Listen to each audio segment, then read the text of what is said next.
In this lecture, we are continuing our discussion about the profession of architecture. We're still in Unit 2, but we're going to begin talking about how to become an architect. And we're going to look at the process for the United States and how you become licensed or registered in a particular jurisdiction or portion of the United States, but this process is similar to other countries, and some parts of the process are global and can be kind of applied all over the world. And we'll take a look at that. But specifically, as far as regulation and rules and everything, we're going to take a look at the process for U.S. registration and U.S. licensure. Now, the idea that architecture is a college-educated, regulated profession is a fairly new concept. And I would venture to say that, the men in this photograph, perhaps some of them went to college to become architects, and perhaps some of them trained as apprentices, meaning they worked with an architect for several years, and either through examination or a series of kind of steps as an apprentice or kind of journeyman position, they became architects themselves. So we take a look at how you become an architect. That process has really evolved and changed, especially over the last couple of 100 years. So we look at the modern era and the steps required to become an architect, and those fall into four main steps or four main parts of the process. So the first part is education. And education in an architecture school really serves as the foundation for later becoming an architect. Now, not everyone who attends architecture school becomes an architect, and sometimes people refer to an architectural education as a generalist education, meaning you're educated broadly about a variety of topics, and so you're not a specialist in any one area, but because architecture covers a lot of ground, some people go on to other forms of graduate school, or maybe they go on to do other things. The next main part of the process for becoming an architect is the internship. And the internship is a really critical working component of the process, meaning you're going to work in an architecture office or at least under a registered architect and gain experience that is practical and builds on your educational experience, but then you're learning a lot about the profession, about construction, about how the role of the architect interfaces with other stakeholders and clients on a particular project or all projects. And so there are certain criteria that need to be fulfilled in the internship. And we'll take a look at that a bit later. The third part of the process is the examination portion of the process, and this involves taking a series of portions of the architect registration examination, and those are now nationally standardized exams, where that's another kind of step or advancement in the last 100 years or so. Instead of having 50 different tests for 50 different states, now we have a uniform test that's applied to most all jurisdictions in the U.S. The last step is registration, and it seems like after the examination, if you passed all the parts of the exam, that you would just become a registered or licensed architect. But the idea with registration is that you are selecting a state in which you plan to practice. And so then you are registered with that particular jurisdiction or that particular state. You become familiar with the rules of practice for that state. You pay fees to that state. You have your exam scores sent to that state. And then once they have all your paperwork, then they're able to assign you a number based on the number of registered architects in that particular state or jurisdiction. Now, you can become registered in more than one state. It's just you need to then pay the fees and sign up with that particular state. So we'll look at that also in a little bit. But since there are these four major components, we kind of look at how these are applied to the process. So are these sequential? Can these be done at the same time? And the answer is, well, yes and no. So education needs to come first. That's kind of the main building block of all the other steps. But internship and examination can often occur at the same time. So you can potentially be taking portions of your exam while you're working your internship hours, and typically that's a period of several months or years while the internship and examination period is going on.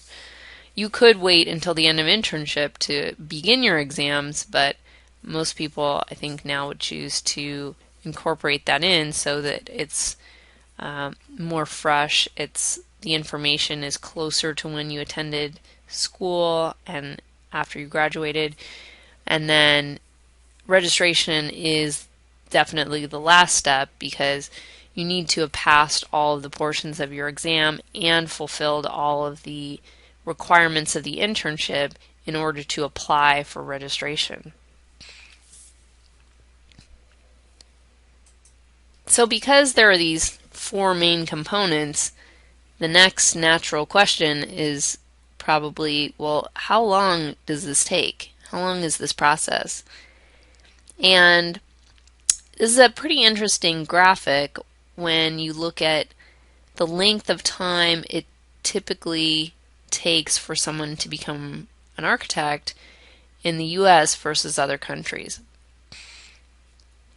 Now, obviously, the US and China, these are listed 1 and 2, but they take the same amount of time in terms of education at 5 years and essentially a 3-year-long internship and then the examination portion. Now, we'll take a look at the education component today. It's potentially longer than 5 years. Typically, it's about 5 years. But in other countries, you see that, for example, in Japan and in Russia, it's a 4-year requirement. In France, it's a 3-year educational requirement. But it's fairly standardized in several other countries, such as the United Kingdom, India, Mexico, South Africa, that it's a 5-year course of study. And other countries such as Canada and Australia have a very similar process to ours. It's just that their internship requirement is about a year less, and so that kind of shaves off some time there. Now, in this graphic, it's also showing that the exam portion is just kind of this little blip of time tacked on to the end of the process, but in reality, that's probably running concurrently with the internship portion of the timeline.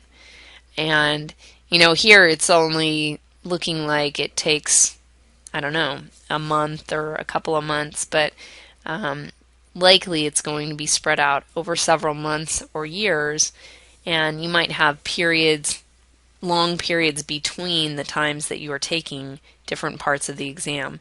In the US, there are 7 parts of the registration exam, so that could be taken, in a relatively short amount of time, or most people tend to space those out and perhaps stagger them throughout the period or duration of their internship.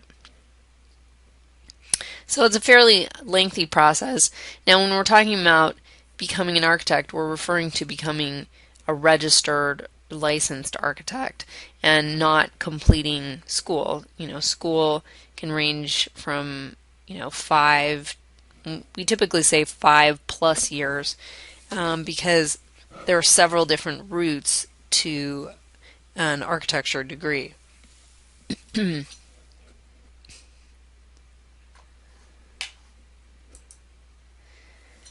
Now, the first main step, because it's the most critical, because it's the first one, is education.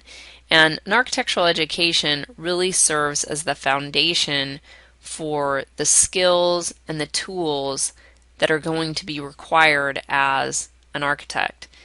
Now, that doesn't mean that you're going to learn absolutely everything you need to know in order to practice architecture in architecture school, but the skills and tools that you learn are essential, and it would be difficult to imagine now not going to architecture school and then being successful in the ways of practice that are currently available.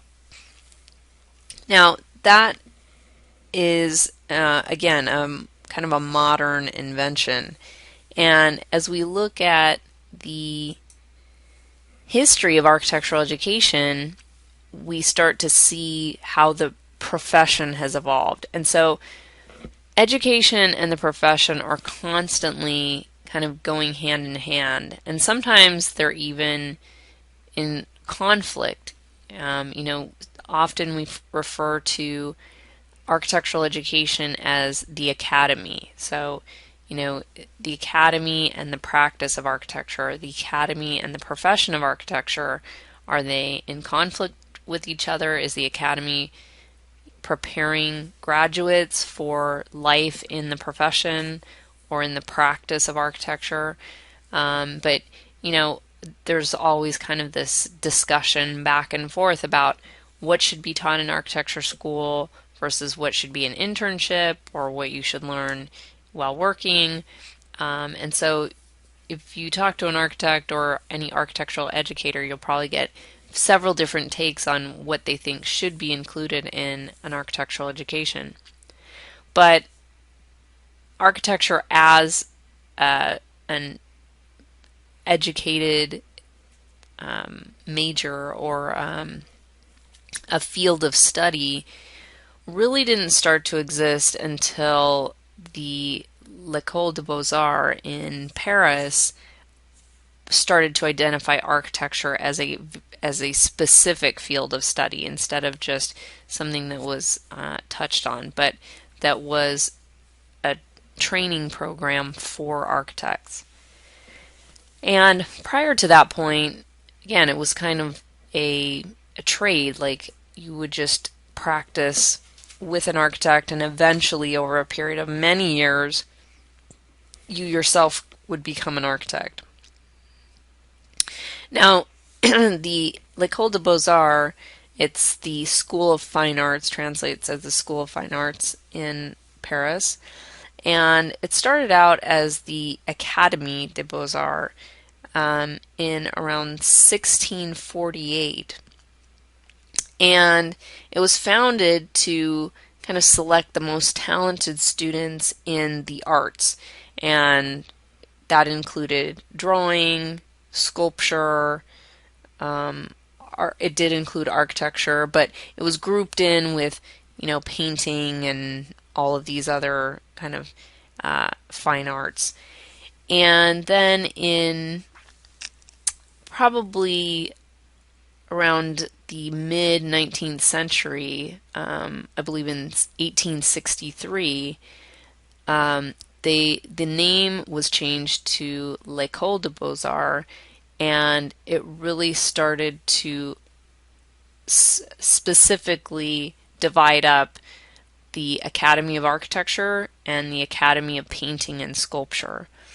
And this is a program that was really focused on selecting the most talented individuals and the most talented candidates so that they could then study art and architecture from ancient Greek culture, ancient Roman culture, and what we would refer to as classical culture.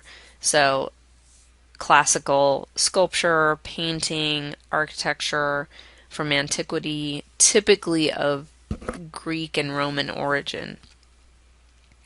And many artists were trained here, such as Monet and Renoir. Many of the Impressionists were trained at this school. And it also began to admit women around the turn of the century in 1897. And one famous American, Julia Morgan, who's the first female to be admitted in the L'École des Beaux-Arts Architecture Academy.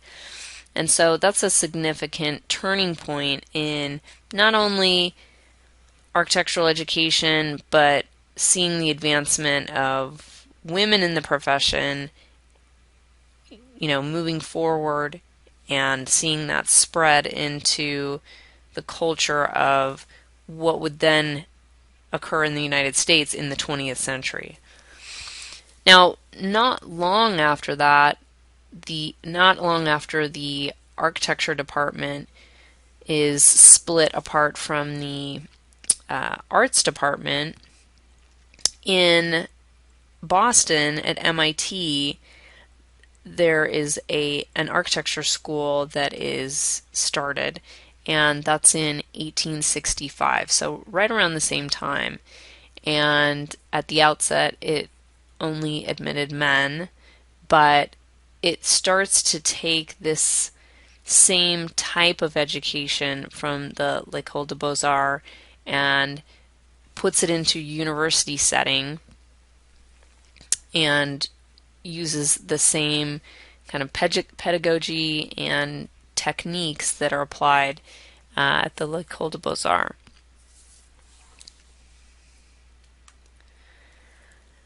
Now, in any architecture school, you'll probably find a variety of different course types, but typically these are the subject areas in modern architecture school that you're going to see.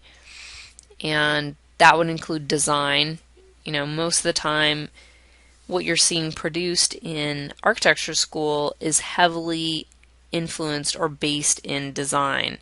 And we'll talk a bit about why that is, but most of the time that's kind of what you're seeing. When you're seeing students building models and doing drawings, that's in the course of designing projects and in the course of taking design classes. And typically the design classes make up the bulk or the majority of credit hours also. That's kind of given a series of credit options or credit hours that add up to probably more than twice of all the others.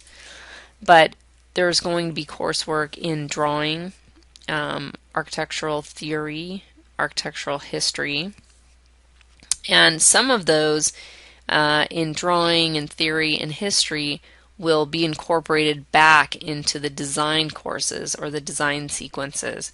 So often you'll have a series of courses that relate to whatever you're doing in your design course that semester, and they'll become integrated. And much of what you see in architecture school is based on the idea of a cohort. And a cohort is a group of students that move through a program at the same rate, at the same speed, and take all these same classes in a prescribed set format as they move through. So it's not typically like an a la carte type of program where you can say, okay, well, I think this semester I'm going to take this class, this, and then next semester I'll take these others. Usually it's set. So if you enter in a fall semester and you're with your class or your cohort, then everyone in that class is going to take the same exact courses. You'll all have the same schedule. So instead of the schedule being based on you, typically it's based on that class. So that entering class will have a set schedule, and then the next semester it'll be the same thing, and where the schedule will be pretty much set. And so often many courses are only offered once a year instead of twice a year, because that class will have a fall semester sequence and a spring semester sequence. Or perhaps they're on a quarter system, so they'll have maybe a fall and winter quarter and then 2 spring quarters. But this varies from school to school, but usually it's going to be based on kind of the sequential one course building on the next, and this cohort going through semester by semester or year by year. So often you have these courses that relate back to design, and then as you get more experience in the earlier courses and your drawing skills and other skills are starting to be built up, then we add in things like structures, environmental controls, where the level of difficulty and the level of complexity in the buildings that you're designing and the problems that you're working on will increase throughout your sequence in your coursework. And then also incorporating in materials and methods of construction, so that the reality of building science and building techniques are incorporated into the design projects that you're working on. And as students become more familiar with how professional practice works or how architectural practice works, you will have coursework in professional practice to learn more about the architectural profession, perhaps more about internship and licensure, so that you can start planning for what's going to happen after graduation. There are probably also technology courses and seminars, so that you're learning a variety of media and software and other techniques that are used in architectural practice, and also in the course of your architectural design work in school. Now, because we focus on design quite a bit in architecture school, we have to look at why that is. Why do we continue to reserve design for the majority of what students are going to be taking?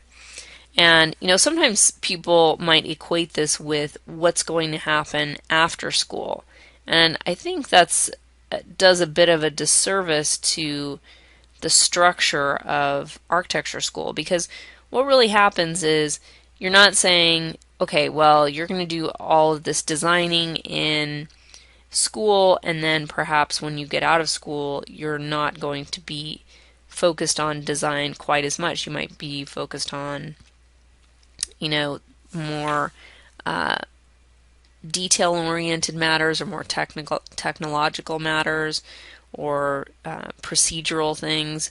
But if you think of design as a problem-solving tool in school, I think that it can help you apply those techniques that you learn in the design coursework to really any problem, any architectural problem. So even if it's a technical problem and may not necessarily be what you think of as a creative problem, you can still apply what you learn in design to that. So instead of thinking of design as strictly a creative skill, which it is, you can start to think of it more as a problem-solving skill. And that's usually how the coursework is structured. So in a typical design course or design studio, the professor is going to give everyone a problem. And that problem might be to design a specific structure or design a specific building, or maybe it's not even a building. Maybe it's creating something that addresses a need, or creating something that is a situation that the professor has given. But typically everyone in the same class is going to be given the same problem, and then all of the solutions to the problem or the design are going to be created by the students individually. Sometimes there are group or collaborative projects, but the idea is that within the context of a single problem, you could end up with several different solutions. And so those solutions might take the form of actual architecture, or they might take the form of just some abstract structure or sculpture or drawings.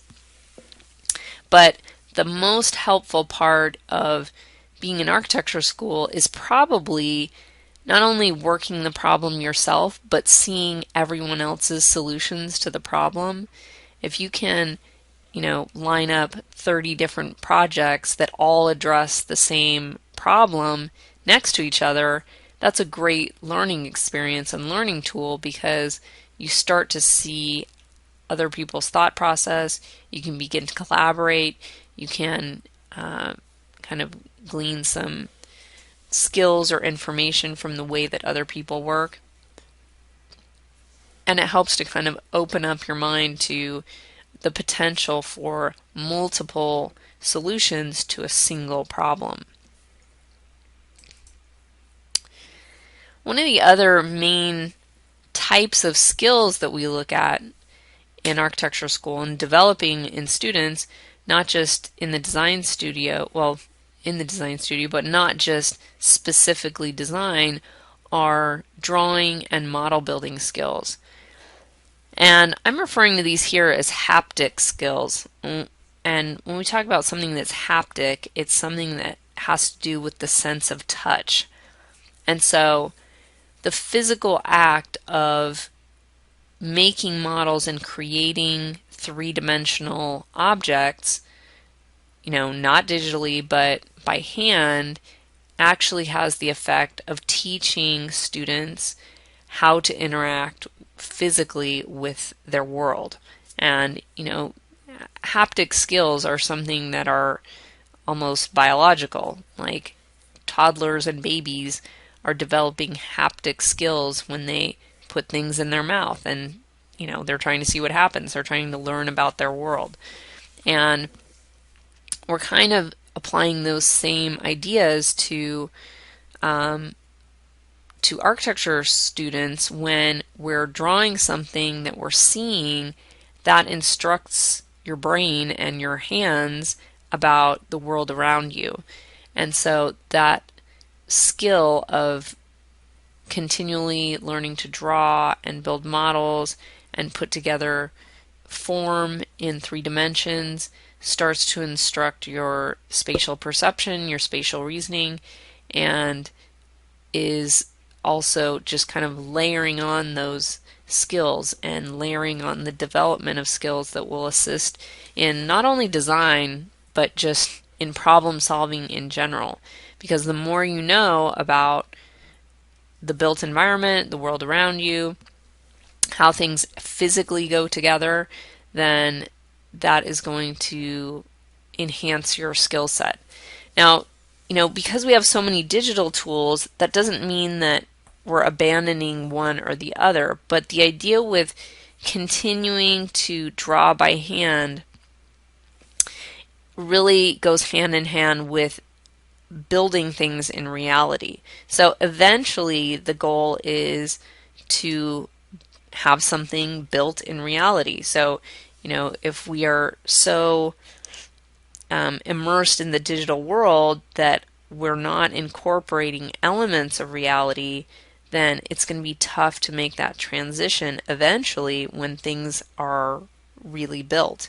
And so the idea of model building and drawing is almost like a test run for when things become realistically built and constructed later on, and when you're an architect or when you're in your internship. And so those are really critical skills. And the act of model building also starts to help you figure out what will and won't work.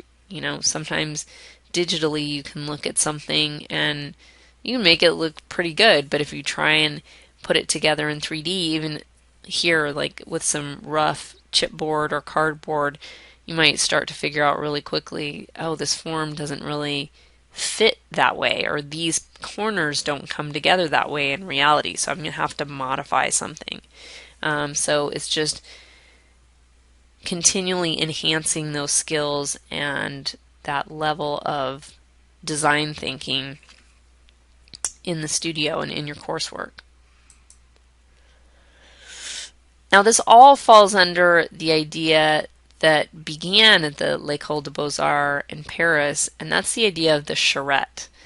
And you may hear architects or architecture students talk about this, and the author of the textbook makes reference to this throughout several of the chapters. But the idea of the charrette is that everyone is given a problem, and obviously this is a French word, but they're given a problem, and then you work on the solution to that problem until you either have the deadline or the time is up, or you have achieved some kind of model or drawings or series of models and drawings that address that particular problem. So you're creating a creative solution to that particular problem. Now, we apply this pretty broadly. Sometimes we use this in architectural practice. People might say, oh, we're on a charrette, or we're on charrette, and that just means we're on a deadline and we've got to finish everything in a certain amount of time, and we have to come up with all of the drawings and models associated with whatever it is that we're working on. But in the context of architecture school, in the educational format, the charrette is the design problem. So, and it's the period in which you're working on it.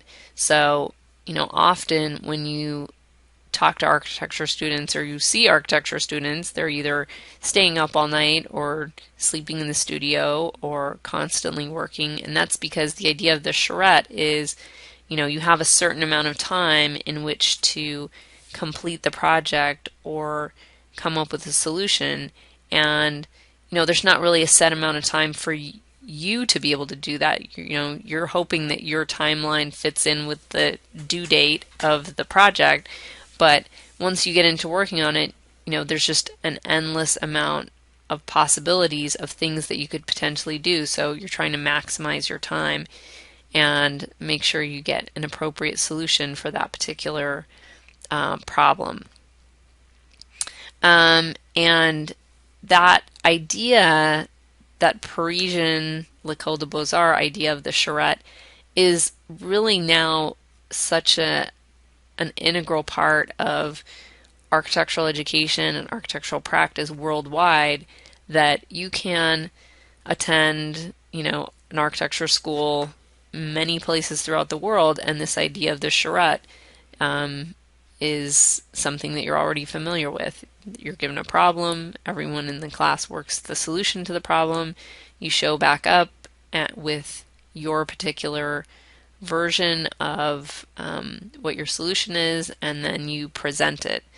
And in this photograph we see that he's presenting to a jury that's sitting on the front row, and other students are looking at your solution, and so they're kind of waiting their turn or seeing what you've done, and usually everyone in the class will present on the same day at the same time. So there's a due date, a deadline, everyone stops when the deadline hits, and then you start pinning up your solutions and putting out your models and then showing what you came up with. Now, the idea of studio culture is one that is really pervasive in architecture school. And with different schools of architecture, you'll probably even see a studio culture statement, like what their kind of guidelines for studio culture are. But the idea is that even though you're working typically on your own solutions because you're in school and you're, being graded or assessed on your individual solution, the studio is a really collaborative environment, and it's a group environment because everyone is in the same space typically. And often the culture of studio is to work long hours and, try and kind of help each other through that, those charrette situations. But there's a lot to be learned from seeing other people working and seeing other people come up with their own solutions to these problems, but also that the studio is just a hive of activity. And so you learn to get along with people, you learn to operate in the same environment and share workspace and share resources and lab materials and all kinds of things. And in this school, we see the studio, and then there's a kind of a pin-up space or jury space, that round white space in the middle, where when your project is completed, you can go in and pin up your drawings on the walls, place your models, and then people who have come to see your project can sit in the chairs and look at it, and you can present your project. The other thing that is a really important and integral part of the whole charrette and design and studio process is this idea of criticism and the architectural jury. So it sounds a little intimidating when we say the word jury, but all it means is there are people who come when the project is due and they come to see your project. You present your project in hopefully a coherent, lucid, and hopefully logical way, and they can make comments or ask questions. Many times there are invited guests that have some special knowledge or vested interest in the project topic. So this particular project was a bridge project at a school, and they invited architects, and then they also invited engineers from the Army Corps of Engineers to look at student solutions and give feedback that's technical and also based on their specialized knowledge of either the area or that particular type of project. And so it can be somewhat intimidating for students, but also it gives a level of feedback and training that you really can't get any other way, because it actually causes you to outline your ideas in a pretty concise, coherent format. You need to be able to communicate your ideas effectively, not only in talking about it, but also showing drawings and models that clearly demonstrate your idea.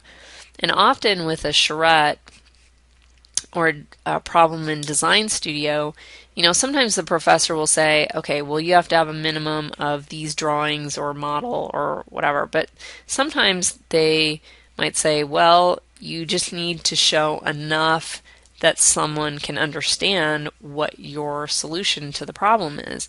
And so, if someone has a really long bridge, you might have to show a really long site plan and some, three-dimensional renderings and images and other models that would clearly explain what it is that your design is. And this is always a part of a project. Now, sometimes there are more, detailed or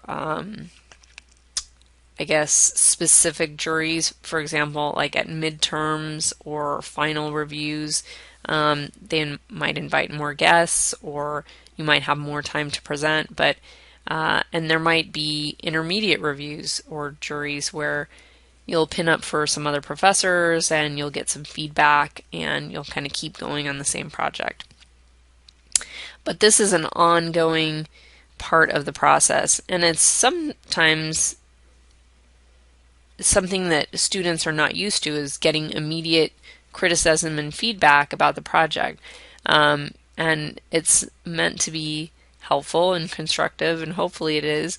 Sometimes students are a bit sleep deprived and might have a hard time accepting some feedback, but the idea is meant to provide realistic, collaborative feedback from professionals and your professors, and that will help you kind of distill your ideas and then incorporate those kinds of comments into the next project, or into that project if it keeps going. One of the things that we start to look at is the breakdown of students and candidates for architecture school across the United States. And the main source of that data and information is the ACSA, and that's the Association of Collegiate Schools of Architecture. And schools of architecture belong to this member board, and they collect information about graduates, and the ACSA website is actually a great source of information if you're shopping for a school of architecture and you want to know what degrees that they offer and what their statistics are and all kinds of things. But as we look at this is from the 2012-2013 academic year. So that's the last year that they have graduate information from ACSA about graduates in architecture, related fields, and all majors. And so this examines ethnicity and gender in graduates of schools of architecture. And you can see that the graduates are predominantly white in architecture, predominantly male, and that has changed in the 20th century quite a bit, but isn't as representative as college graduates across all majors. So we see that college graduates across all majors are predominantly female, not predominantly necessarily, but there are more female graduates. And so architecture is not quite as representative as the overall college population.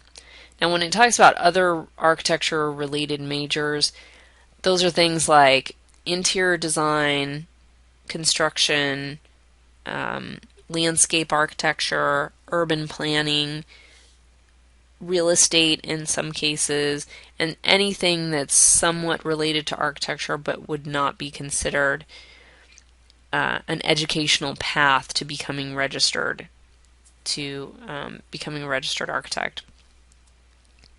And so we can start to look at trends in architectural education.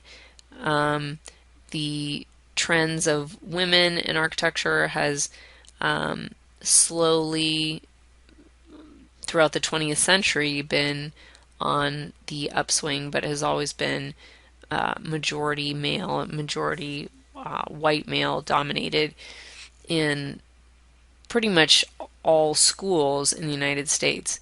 Now, obviously this breakdown is different in different countries, but we're looking here at U.S. schools of architecture. The ACSA represents collegiate schools of architecture in the United States.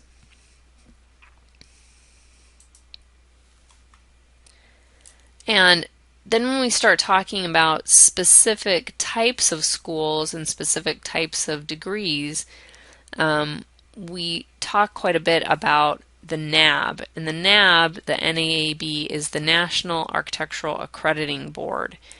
And in order to become a registered architect, or eventually become licensed as an architect, in a U.S. jurisdiction, you need to have at least one architecture degree from a NAB accredited school of architecture. And so we refer to these as professional programs. So there are many schools and many colleges that offer programs in architecture that may not be NAB accredited, and they may not be considered professional programs. And that doesn't mean that they're not good schools of architecture. There are many excellent programs that are not necessarily NAB accredited. But what it means is you yourself as an individual need to hold at least one professional degree from a NAB accredited program in order to become a registered architect. And so currently there are 154 NAB accredited professional programs in the U.S. There are far more schools of architecture, as we would call them, but those may not be professional programs. So let's take a look at what that means. We have to have a discussion about the types of architecture degrees offered so that we can start to decipher which are NAB accredited programs, why you would go to a non-NAB accredited program, why you would choose a NAB accredited program, and what that all means. And a lot of times this becomes a pretty confusing pathway to potential students of architecture, because often students will have a predisposition to want to attend a specific university, for example, and they'll say, okay, well, I really want to attend this school, and I also want to major in architecture. And that's fine, and they may offer a particular type of degree, but it may or may not be one that you can then, right after that, become registered with. So you may need to attend another school or graduate program that is a professional program so that you can get at least one professional degree in architecture. So let's look at the types of degrees. The first one that we're going to look at is a pre-professional degree. And the pre-professional degree in architecture is one that is offered in architecture but is before you get a professional degree. So you think, well, of course, pre-professional, it's before the professional degree. But that could be anything like an associate's degree in architecture, a certificate in architecture at a community college perhaps. Those are not going to be NAB accredited degrees, mostly because the length of time that's involved is not enough that is required for licensure or registration later. So that's one example. So an associate's degree or certificate in architecture would be considered a pre-professional degree. Now, at the bachelor degree level, a bachelor's degree that is a 4-year degree would also be considered a pre-professional degree. And a 4-year degree in architecture is going to have a name like a Bachelor of Arts in Architecture, a Bachelor of Science in Architecture, perhaps it's Bachelor of Arts in Architectural Studies or Environmental Design, or Bachelor of Science in Architectural Studies, or Building Science or Architectural Studies or Design or something like that. But usually your clue is going to be that it's a Bachelor of Science or Bachelor of Arts in architecture. And that indicates that it's a 4-year degree. So the 4-year bachelor's degree is always a pre-professional degree because, again, based on the time involved, 4 years is not considered to be professional in the sense that you can then become licensed after that. So if you just get a 4-year architecture degree, you can't then do internship and take the exams and become registered. If you get a 4-year architecture degree, a pre-professional degree, you can then attend a graduate program which is either a 2-year, 3-year. Usually that's pretty flexible. It can go anywhere from about 1.5 years to about 3 years if you already have a 4-year architecture degree. And then if that is a professional degree, a professional graduate program, for example, a master's program, then you have your one professional degree, and then you can go on and become licensed. So a pre-professional degree is any degree before the professional degree. So most of the common ones are going to be a 4-year degree in architecture, and if it's a 4-year, then that's your clue that it's a pre-professional degree. Now the next set that we look at are the professional degrees in architecture, and these are very specific. So if you're wondering if a degree is a professional one or not, your clue is that's Bachelor of Architecture, Master of Architecture, or Doctor of Architecture. Those are the only 3 professional degrees. And when we say the word professional, that means it's a NAB accredited program. So NAB only accredits professional degrees from programs that have professional programs in architecture. And you know, that designation, Bachelor of Architecture, it's written out as B.Arch, Master of Architecture is written as M.Arch, or Doctor of Architecture is D.Arch. And that's why, you know, if you see something that's Bachelor of Science or Bachelor of Arts, that's your clue that that's not a professional degree. And again, that doesn't mean that schools that offer non-professional degrees are lesser than professional degree programs. It just means that if you attend a school that has a 4-year degree, then you need to go on and get an M.Arch or a Master of Architecture professional degree in order to become licensed. And, you know, there are really excellent schools that offer 4-year degrees in architecture because a lot of them are older schools like, you know, Yale, University of Virginia, I mean, really excellent schools, but that had all of their undergraduate programs as 4-year formatted programs, and then everyone's done after 4 years. And so they've kept that, and so then you just need to go on to graduate school. Sometimes we refer to this as the 4+2 path. And, you know, graduates of architecture schools will tell you that everyone has a slightly different path depending on what type of degree program you went to and what type of school you went to and what that school offered in terms of degrees. So the Bachelor of Architecture is typically a 5-year degree minimum. So that's why if you see a 4-year degree, that's going to be a pre-professional degree. The 5-year bachelor degree is typically the Bachelor of Architecture.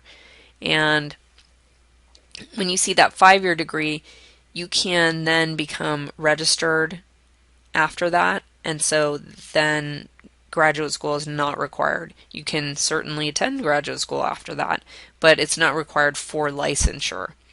The Master of Architecture programs, and many schools offer these as well, are offered in a variety of timelines or time lengths, and that's because the Master of Architecture could be used for someone who went to a 4-year architecture program, and if that's the case, they're not going to need to stay as long as someone who has a totally unrelated undergraduate degree. And that may be the case. There are Master of Architecture programs that are around 5 years because entering students may have a bachelor's degree in English or psychology or biology, and once they graduated from college, they decided they wanted to go into architecture, and so you're basically starting from the beginning of your architectural education at the master's degree level. So it's hard to say how long the Master of Architecture degree is because it could range anywhere from about 1.5 years for people with experience, typically around 2 years for people with an undergrad that's a 4-year architecture degree, or it can be as long as 5 years for someone who has a completely unrelated undergraduate degree. The Doctor of Architecture, D.Arch, is much more rare, mostly because these are all practicing degrees. These are all leading to licensure. Most people who are interested in licensure are going to pursue the B.Arch or M.Arch, and then the doctorate degrees are often for academic purposes or for research purposes and may not be for practice purposes. I mean, it's still available, but not as many schools offer it, and far fewer schools offer the D.Arch.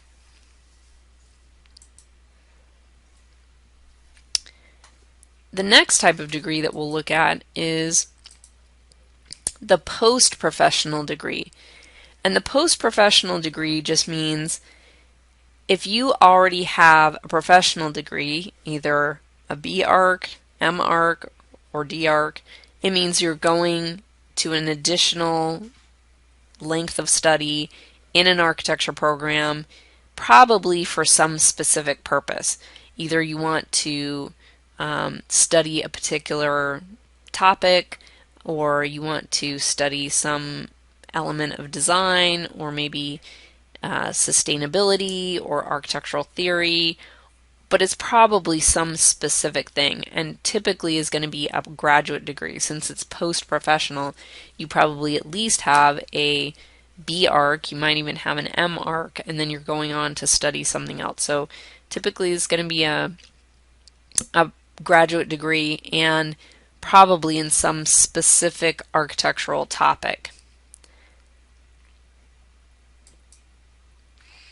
And then there are many non-professional graduate degrees.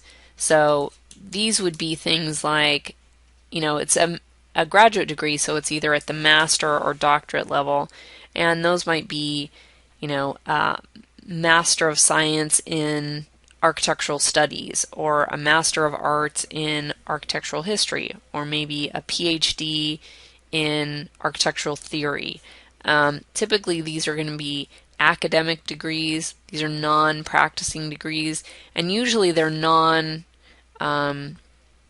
they may or may not be studio degrees. They could have some element of studio in them, but a lot of times you're looking at maybe some specific area of architecture, and it does not require that you have a professional degree or even a previous architectural degree in order to enter that field of study.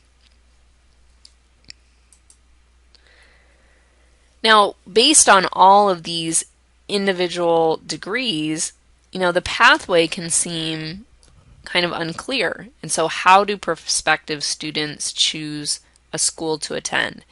And a lot of times this has to do with the questions that you might ask